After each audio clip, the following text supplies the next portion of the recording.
Boa noite. Estou iniciando mais um Poder e Política.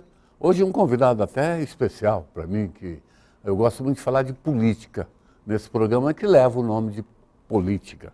Está comigo aqui o jovem Felipe Mansur, que é o pré-candidato do Rede da Marina Silva à Prefeitura de Foz. Obrigado por ter vindo, Felipe. Lucas, obrigado. Uma satisfação estar aqui mais uma vez no teu programa. Pela segunda vez. Segunda vez. Primeira vez que o senhor veio, foi ano passado? Foi ano passado. Agora nós vamos abreviar mais as suas vindas. Vai ser um prazer. Porque o outubro está chegando, né? Exatamente. Por que vocês chamam pré-candidato porque ainda não registrou a candidatura? Exato. Né? É porque oficialmente não existem candidatos Isso. ainda, né? 6 de junho. 6 de junho. É a data fatídica. Exatamente. Que tem que acontecer as convenções para os candidatos serem homologados. Até 6 de junho, registrar e homologar, não é? Exatamente. As convenções, elas serão feitas até quando? Até julho, se eu não me engano. Não estou bem certo do calendário. Mas tá caminhando, né? Candidato, e como vai aí as suas andanças pela cidade? O que é que o senhor tem feito? Nós temos andado bastante, principalmente temos escutado aquelas pessoas que têm interesse, Lucas, numa alteração desse sistema político da nossa cidade de Foz do Iguaçu, que está bem comprometido ultimamente. Então tenho conversado muito com as pessoas, colhido muitas informações e principalmente estudado a realidade da nossa cidade de Foz do Iguaçu. É isso que eu tenho feito. Muito bem. Essa questão, analisar, estudar, isso é muito interessante.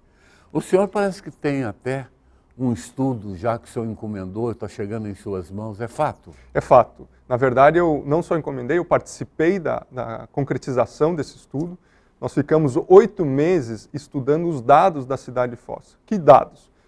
A economia, do modo geral, as forças propulsivas da cidade, o que gera riqueza na nossa cidade, o orçamento da Prefeitura de Foz do Iguaçu e aonde que o dinheiro está sendo gasto e o que a gente precisa fazer para que Foz realmente possa ser impulsionada economicamente. Muito bem. Quem promoveu esse estudo para o senhor são órgãos de credibilidade? Sim. Cite, por exemplo, 1 ou 2. Nós temos, na verdade, junto comigo, nós já temos uma equipe multidisciplinar composta por pessoas das mais diversas áreas. Nós temos matemáticos, pessoas ligadas às áreas sociais, psicólogos, temos engenheiros que buscaram os dados nas fontes oficiais e nós então compilamos isso num documento de 40 páginas que eu quero ter a oportunidade de entregar para você. Será um prazer. Por exemplo, cite aí um tópico do estudo que chamou a sua atenção, que talvez tenha surpreendido o senhor. Olha, o que mais me surpreendeu, Lucas, é que nós somos uma cidade turística, certo? Então, a maior força propulsiva, inclusive de outros estudos que eu já tinha lido sobre Foz do Iguaçu, se chama turismo. Então, nós temos algumas forças propulsivas da economia da cidade. É o turismo, a logística, a área da educação, que hoje nós temos aí 7 faculdades, e também a área da saúde, porque nós somos um polo agregador de pessoas das diversas regiões aqui confluem para Foz para poder usufruir os serviços de saúde. E o que mais me chamou a atenção? Oficialmente, o turismo só emprega 11 mil pessoas. Nós temos uma massa de 263 mil habitantes em Foz. E o turismo só emprega 11 mil pessoas. Aí vem aquela pessoa, vai me falar, não, Felipe, mas o turismo é uma cadeia que tem muita informalidade, certo? Mas oficialmente são só 11 mil pessoas. É muito pouco. É muito pouco. É muito pouco. Até a mim surpreende. É muito pouco. E isso é um dado que nós buscamos lá no IBGE e no IPARDES. Então, são dados que vêm de fontes oficiais do governo e que, claro, têm que ser adaptados aqui à nossa realidade. Mas isso mostra o quê? Apesar de nós termos atrativos turísticos, nós não conseguimos dar o segundo passo ainda, que é virar uma cidade turística de fato. Claro que muitos avanços têm sido feitos. Inclusive, tive ontem na inauguração da nova sede do Cindy Hotéis, uma maravilha de uma sede para treinar camareiras, treinar as pessoas para poder funcionar e trabalhar na nossa rede hoteleira. Mas nós temos muito o que fazer com a atividade aqui da nossa cidade de Foz do Iguaçu. Então esse foi um dado que me impressionou e mostra o seguinte: Foz tem um potencial que ainda está adormecido e nós precisamos mexer com esse potencial. Qual seria esse potencial? Seria o próprio turismo? O potencial de Foz seria o próprio turismo. Uma outra questão que nós observamos, cidades ao redor do mundo que têm as mesmas características de Foz, elas acabam confluindo pessoas e investimentos para a cidade. Foz ainda não conseguiu confluir investimentos. Tá certo. Nós perdemos muitos investimentos para Porto Iguaçu, que está levando hotéis de luxo, grandes redes para lá, e nós não estamos recebendo isso. Vamos, Felipe, quero saber a sua opinião sobre... Não posso deixar de perguntar.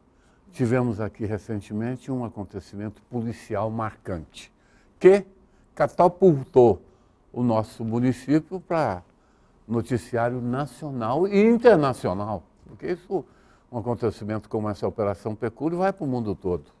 A internet está aí, leva, né? Como é que você ouviu esses acontecimentos envolvendo políticos, né? Alguns secretários do atual prefeito estão presos? Faça uma análise. Primeiro, que me deu uma tristeza profunda. Esse é o primeiro sentimento que eu tive. Segundo, é uma indignação, Lucas, que já está vindo crescente na nossa sociedade de Foz do Iguaçu. Então, como pode? Eu vou dar um dado para você aqui. Foz do Iguaçu tem um orçamento previsto para 2016 de 720 milhões de reais. 720 milhões. Não é pouco dinheiro. Estamos chegando quase na casa do bilhão que vai entrar na nossa cidade em um ano.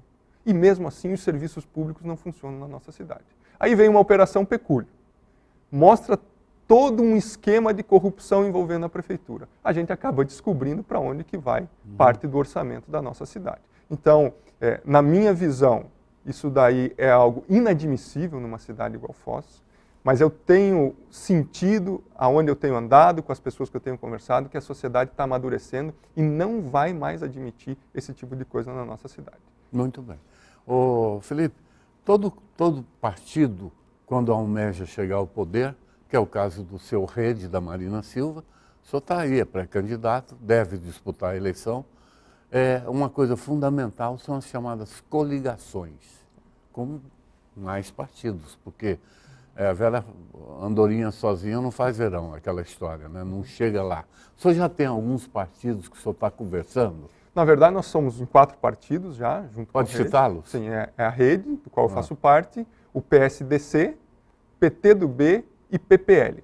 Tá. São partidos pequenos, mas estão juntos. Mas que estão, digamos assim, focados no mesmo projeto de alteração, de mudança de um sistema político que a Operação Pecúlio mostra que Vamos repetir, PTdoB, PSL... PPL, PSL não, PPL e PSDC.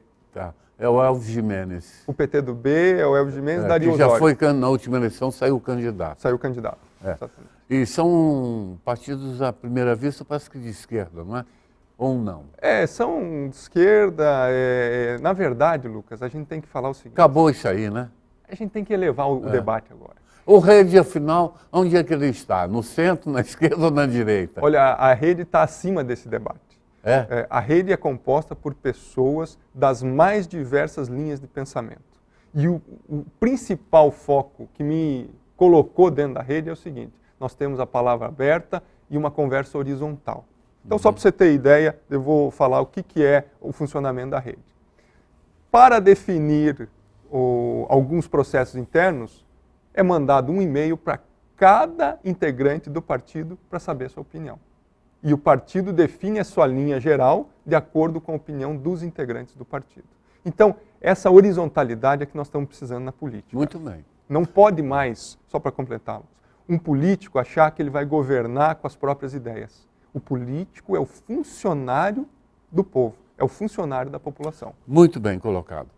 E por que, nesse momento crucial que o país atravessa, né, nós estamos tentando atravessar uma das maiores crises institucionais e políticas que o país já conheceu. Que é esse caso aí, envolvendo a Dilma, o Lula e de repente o Rede entende de ficar contra o impeachment da Dilma. Como é que o senhor vê essa questão? Na verdade, o posicionamento primeiro da Rede foi a favor do impeachment. Depois mudou. Depois mudou. Por quê? Não sei, Lucas. Sinceramente. O senhor será muito questionado durante os debates. Provavelmente essa pergunta que eu lhe fiz, os outros candidatos o farão. Pois não tem problema, mas qual que é a questão?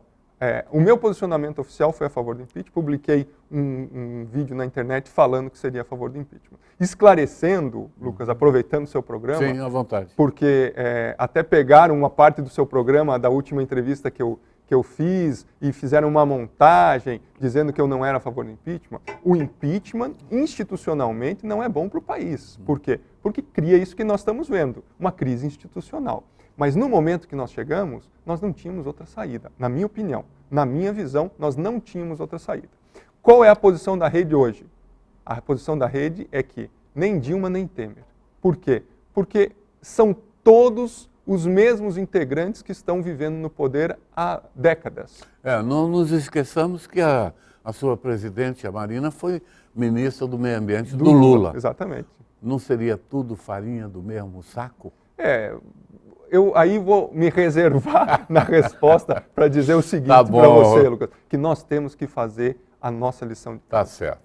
Ô, Felipe, o Paraguai continua nos seus up, down. Um dia lá em cima, outra hora lá embaixo, ao sabor do dólar, e parece que agora deu uma melhoradinha. Essa influência do Paraguai, o mercado complexo ali, é marcante aqui na nossa sociedade? É marcante. É? Lucas, é marcante. Isso aí, o estudo que nós fizemos também Fala disso? mostrou. Não está falando oficialmente no documento, porque muitos desses dados do Paraguai eles são informais. Nós não conseguimos pegar um dado oficial do governo brasileiro e transformar esse dado que venha do Paraguai. Mas se a gente vê que 2.000 empresas fecharam no Paraguai e que muitas dessas empresas eram brasileiros que trabalhavam, existia um número na cidade que eram de 10.000 brasileiros que trabalhavam no Paraguai. Se 2.000 empresas fecharam, quantos mil reduziu o número de brasileiros lá? Ou seja, deixa de entrar dinheiro na economia de Foz do Iguaçu. E esse é um grande problema. Sim. Deixando de entrar dinheiro na economia de Foz do Iguaçu, os hotéis sofrem, a população de Foz sofre porque não tem um emprego mais do ingresso de recursos que tinha lá, e também, Lucas, eu posso falar para você que o comércio de Foz do Iguaçu sofre, porque a circulação de pessoas faz o comércio de Foz também aquecer. O que nós precisamos é encontrar uma alternativa para que a gente não dependa do dólar. Nós não podemos ter uma cidade que depende do seguinte, o dólar sobe do dia para a noite e nós perdemos receita. É dessa forma, né? Nós precisamos criar um impulso para a cidade que seja diferente de uma dependência exclusiva do Paraguai. Eu estou conversando com o Felipe Mansur, que é o jovem candidato do Rede à Prefeitura de Foz. Nós vamos fazer um intervalo e voltamos na sequência.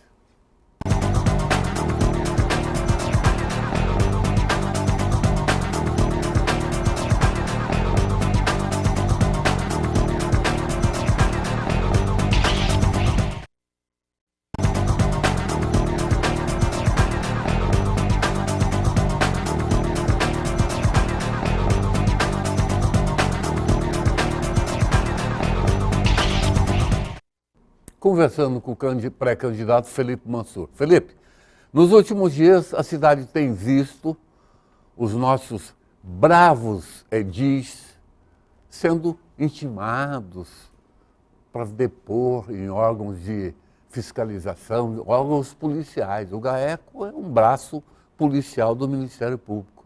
E chega lá durante a sessão, faz um intervalo, chega o oficial de justiça intimando todo mundo, deprimente. Os representantes do povo indo a um órgão, volto a repetir, de investigação policial para depor. Como é que o senhor tem acompanhado essa questão? Eu tenho acompanhado da mesma forma que a nossa população tem acompanhado, com indignação e desgosto.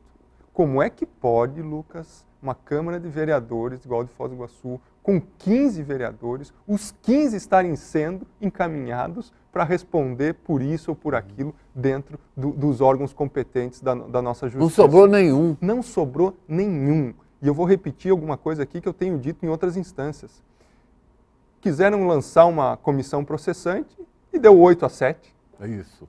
Então, quer dizer... Não passou. Não passou uma comissão processante. Uma comissão processante, com relação à prefeitura, com tudo isso que está acontecendo, tinha que ser 15-0. Sim. A favor da comissão processante. Mas não. Existe aí uma grande manobra para jogar as coisas para debaixo do tapete. Mas Foz do Iguaçu, na minha visão, acordou. Nós não vamos mais admitir que pessoas façam mau uso do dinheiro público na nossa cidade. Nós temos, como sociedade, que nos colocar a postos para agir no poder público. Nós não temos condições mais de viver à mercê de um ou outro poder público que está fazendo o que quer e não o que o povo quer. Na minha visão, Lucas, político é funcionário do povo. Muito bem. Continuando nessa linha de raciocínio, eles foram notificados, né, É uma questão de sofisma, para não falar intimado, é notificado, não é intimado. E acabaram lá um vereador que saiu num bate-boca com um representante do Comus, que a televisão nos mostra, os veículos de mídia, né? Deprimente. Dentro do prédio do Ministério Público, quer dizer, estiveram prestes a serem presos ali, porque lá dentro, você ouviu aquilo? Eu li no jornal, não cheguei a ver a imagem, mas li no jornal. E essa acusação que está sendo feita para os vereadores, eu tenho uma historinha para contar. Você sabe o que foi discutido ali? No bate-boca, não sei. Não, eu digo porque eles foram notificados. É por causa da fila, que estão passando gente na fila, né? Pelo menos isso estava... Fila de quê? De ônibus? Não, na fila dos da exames, saúde pública. E é sobre isso que eu quero falar. Por favor. Então, o que acontece? Tive contato com uma senhora esses dias, que ela é cega de um olho. E ela tem uma doença que ela estava para perder a visão do outro olho. E ela estava na fila há mais de 2 anos esperando ser chamada para poder fazer a cirurgia. Ano de eleição, chega um futuro candidato e diz, eu vou resolver o seu problema. Ela pergunta, mas como que você vai resolver o meu problema? Eu vou passar você na frente da fila. Aí ela fica feliz. Sim. Só que aí eu conversei com ela e disse, olha, é por esse tipo de coisa que esse futuro candidato está fazendo que você nunca seria atendida se você não conhecesse ele. Então nós não podemos permitir que seja feito esse tipo de coisa, porque ao mesmo tempo, quem não conhece um vereador, quem não é amigo do prefeito, ou seja, naquela velha história, quem não é amigo do rei, vai morrer na fila. E os outros que são amigos vão sempre passar na frente do rei. Felipe, vamos repassar. O senhor está no município há quanto tempo mesmo? Há 12 anos. 12 anos. O senhor é empresário, tem aquela marca Subway, né? Isso. Só tem 3 ou 4 lojas. Tenho né? 4 lojas. Até para quem não nos assistiu no primeiro programa, o conheça melhor, né? É empresário, está há 12 anos na cidade. O senhor é graduado em administração. Administração, isso mesmo. Muito bem. O senhor, da maneira que o senhor fala, nos remete às campanhas anteriores. Né? A gente acompanha, é comum candidatos, principalmente os mais novos, falarem esse discurso que o senhor está, que realmente não tem como sustentar tanta corrupção na política. E, de repente, quando chegam lá, não estou falando que o senhor vai fazer isso, mas, de repente, acabam sentando na cadeira lá e enverada pelo mesmo caminho. Ao longo da história está sendo sempre assim, não é? Há até quem diga que os políticos hoje entram na política para se dar bem. O que o senhor acha disso, que eu acabei de falar? Eu acho, primeiro, que é uma verdade. Isso realmente acontece. O problema é que nós precisamos entrar no debate político. E, Lucas, eu não tenho nenhuma pretensão em ter uma carreira política. Eu não estou entrando na política para resolver a minha vida. Isso é importante deixar claro para as pessoas. Eu estou entrando na política porque eu sei que se aquelas pessoas de bem não tomarem conta do poder na nossa cidade, os maus vão continuar tomando conta do poder. E é essa omissão que eu não quero ter como cidadão. Esse tipo de omissão eu não quero mais ter. Então, se eu tenho condições de participar de um pleito e com toda a precariedade que nós estamos, porque nós não temos máquina governamental, nós não temos o dinheiro que esses candidatos têm, nós não temos toda essa base que eles já têm, nós estamos trabalhando com ideias. E vamos fazer tudo baseado no exemplo. O nosso exemplo pessoal, o meu exemplo pessoal, é que vai fazer com que as pessoas entendam que isso que nós estamos falando é verídico ou não. O senhor tem circulado pela cidade? O senhor conhece a Foz do Iguaçu? Conheço. O senhor já foi nos bolsões de pobreza que tem na cidade? São 17 bolsões de pobreza que nós identificamos e alguns deles são assim, de chorar. Todos são de chorar, mas tem uns que são muito pior que os outros. O senhor sabe que tem muita gente morando à beira do rio Bochinha, vegetando ali com a prole de 4, 5 filhos, né? Sim. E precisa fazer muita coisa em Foz, né? Precisamos fazer muita coisa. E aí a gente precisa atuar dentro de uma gestão pública eficiente, consertando os problemas e pegando aqueles problemas que a gente pode consertar, vários problemas ao mesmo tempo. Vou dar um exemplo para você. Nós temos em Foz do Iguaçu uma série de nascentes que passam no centro da cidade. Nós temos aqui o rio Boici, que passa praticamente no centro da cidade. E pessoas morando na base, na beira do rio Boici, jogando esgoto no rio Boici. Isso. Se nós conseguirmos atuar prioritariamente com essas pessoas, nós vamos melhorar a situação de moradia de uma pessoa e, ao mesmo tempo, vamos conseguir consertar o problema da poluição do rio Boici. Podemos recuperar a nascente do rio Boici, as nascentes que passam na cidade. Tem a foz do rio Monjolo, que nós precisamos melhorar para se tornar um atrativo turístico para a cidade. E aí temos... Eu podia ficar falando aqui então, o resto do Como é que o programa. senhor pretende atacar um dos problemas mais cruciais que temos no município, é a questão da saúde pública, que é uma lenga-lenga que não termina nunca. O senhor tem algum plano para a saúde pública de Foz? Nós temos um plano... Rapidamente, já estamos caminhando para o final. Que é o seguinte, vou te dar um dado só para Sim. você. Na nossa comparação do estudo que nós fizemos, Foz tem a metade do número de leitos que Cascavel tem e gasta o dobro de valor na saúde que Cascavel gasta. Então, quer dizer, tem alguma coisa errada na gestão da saúde. Uhum. Tem alguma coisa errada, esse dinheiro está indo para o ralo. Nós precisamos ter uma gestão eficiente onde o dinheiro ele seja bem aproveitado. Não pode o nosso hospital municipal gastar o que gasta. Certo. Ô, Felipe, o senhor acha que o senhor vai enfrentar quantos candidatos além do senhor? Tem ideia? No cenário hoje aí tem, parece que mais 3, 4 candidatos. Né? Vamos falar o nome deles. Temos o Cláudio Rorato, do PMDB, temos o provável... O grupo do Paulo, né? Mas o Paulo parece que... Hoje mesmo, se o senhor abrir lá o meu blog, o hlucas.com.br, tem uma notícia lá sobre mais uma confirmação de condenação do Paulo com a suspensão dos direitos políticos por 5 anos. Está lá hoje, quem quiser ler. Então vamos lá. Cláudio, PMDB, o senhor do Rede, provavelmente o do grupo do Paulo é o Chico Brasileiro, deputado do PSD. Não é? 3, temos já 3. Parece que tem alguns partidos pequenos, como o PEN, do Cobus, que falou aqui numa conversa comigo que pretende lançar. Enfim, acho que serão 5 ou 6. É, por aí. Agora, isso aí do nosso projeto também... Não importa, Não né? importa, porque nós estamos fazendo e unindo as pessoas que querem uma política diferente. Vamos sair um pouquinho daqui do município e vamos para nacional. O Michel Temer assumiu e está montando sua estrutura de governo de 39 ministérios, ele parou em 23, reduziu, juntou, por exemplo, educação com cultura, mas já sofreu uma pressão imensa, já tem um ministro da cultura, quer dizer. O senhor acha que o Temer terá sucesso nessa empreitada de consertar esse Brasil varonil? Sinceramente, Lucas, eu espero que sim.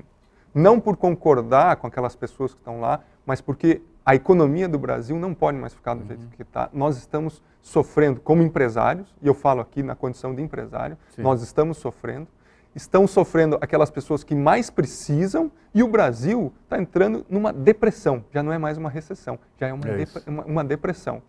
Se nós não consertarmos agora, não se sabe o que vai acontecer com a nossa economia lá na frente. Então eu torço. Certo. A sua líder lá, a Marina Silva, é candidatíssima, né, naturalmente, na próxima eleição. Ela tem cacife para isso, porque ela está montada em 22 milhões de votos. Ela diz que não sabe, mas... Mas é conversa de candidato. Pode ser, eu não sei, mas oficialmente ela diz que não sabe. O senhor conversa sempre com ela? Aqui é colar, né? Não. Nem sempre, Nem né? sempre. Eu tive um encontro com ela só em Por que ela decidiu ser contra o impeachment? Porque ela é a líder máxima do partido.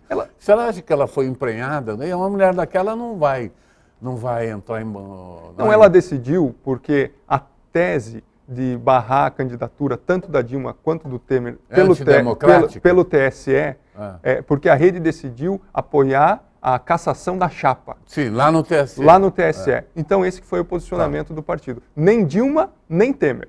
Novas eleições. Que se julgue no TSE e se for cassado... E que surjam novas eleições para a presidência em outubro, junto com as eleições municipais. Na questão da violência em Foz, que é uma cidade violenta, é muita relatos de violência, uma mortandade danada.